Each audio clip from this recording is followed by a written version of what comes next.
on Blu-ray of the past 20 years, of our generation. Moving on. Speaking of action films, we're going to talk to you guys about, and to each other, about Wolverine. Oh, I'm not telling you anything. An interesting amalgamation of talent, a combination of filmmakers. It is directed by Gavin Hood, who won the Foreign Academy Award for Tsotsi. And interesting. It's the Academy Award for foreign film. There's not some Foreign Academy Award. The Foreign Film Academy Award, yes. The Blade Low Oscar. And then he made the movie Rendition that I really enjoyed. It was an amazing structure that I highly recommend seeking out.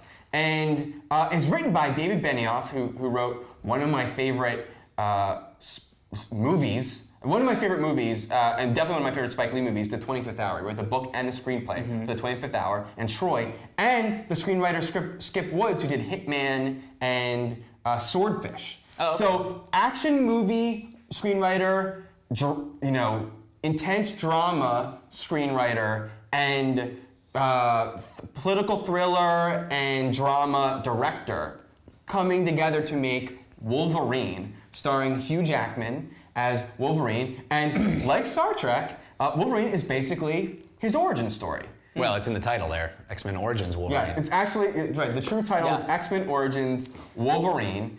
This is a part of Marvel's new breed of films. They're going to soon be doing X-Men First Class, or whatever, that we sort of get a tease for the end of X-Men Origins Wolverine. It's Wolverine. Hugh Jackman is Wolverine. Liev Schreiber as well. As Sabretooth. Victor Creed, yeah. Creed, yeah.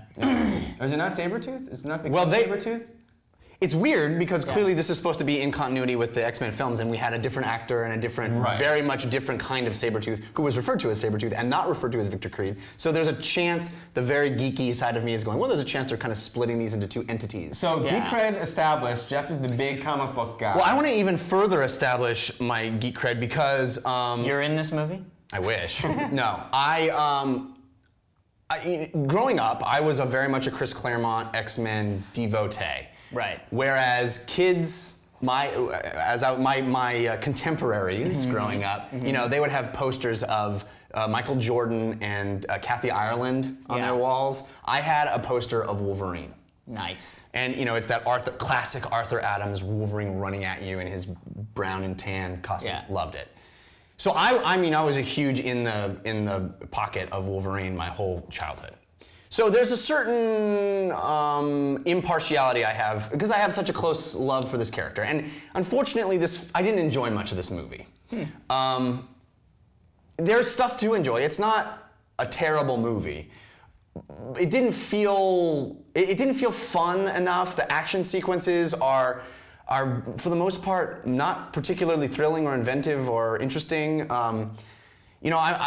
I was thinking about this movie going in because I was excited about, or I wanted to be excited about it, and I was thinking about that other classic X-Men cover, which may be one of the best covers of a comic book ever, which is Uncanny X-Men 213 with Wolverine and Sabretooth locked together in a battle. I wanted to see that, and they fight in this film, but it never reaches the visceral level, and maybe that's the PG-13-ness of it.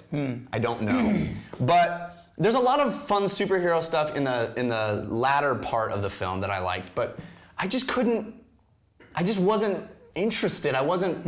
Hugh Jackman is a very charming actor, and I liked watching him on screen, but there wasn't enough fun stuff to do, and it just was a sappy story. Yeah, I think I liked it more than you. Yeah. Because I really could disconnect from a lot of the stuff that I was like, meh. There were a couple lines in there that were sort of like, I heard a right after we're said. And that was me. I'm sorry. We shouldn't have gone to the movie together. But I thought that the action sequences were really fun. I thought that the awesome way that they basically told the story of these two brothers growing up and going through all these wars together was really cool. In the opening credits, it was like, for me, that was like, oh, okay, I'm in. There were some special effects problems. Like there were a couple when he is like looking at his claws at one point. They looked really CG, and I was like, I don't want him to. It looked like Roger Rabbit for a minute in a bathroom scene. I was like, That scene when Roger Rabbit pulls There's no those CG in Roger claws. Rabbit, but I hear what you're saying. no, I mean that's what the CG looked like, and hand drawn, whatever. Right. But other than that, I mean, I really did enjoy the movie, and then I almost feel like I shouldn't bring this up, but I had a real problem with the sort of teaser thing at the very end of the end credits. To me, it completely ruined the whole movie because it was such a wah wah. And now that's saying that we saw a press screening. We did not see the same teaser ending that Jeff saw. Now there are a few of them.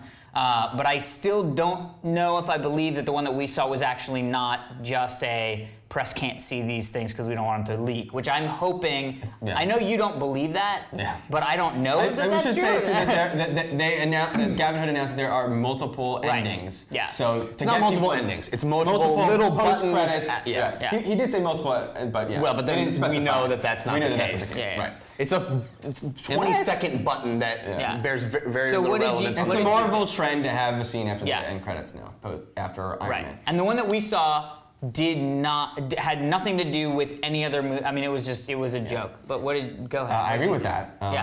But it didn't make the movie any worse than I already thought it was. Yeah. The first opening 10 minutes had me. I was like, I could have a lot of fun with this movie. Right. And that wonderful fable-like way to tell the story of him coming up in the world. Yeah. Awesome.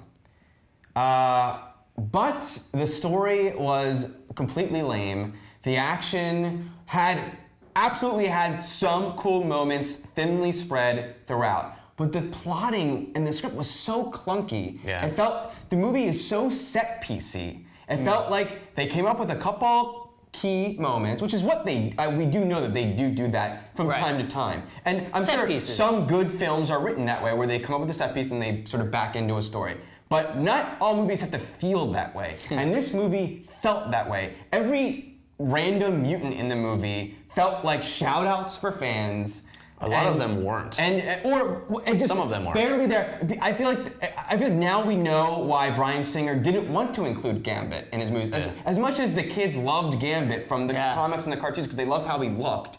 Like there's no meat to that character, and there was no meat to that character in this movie. Yeah. And the effects were really dodgy. Yeah.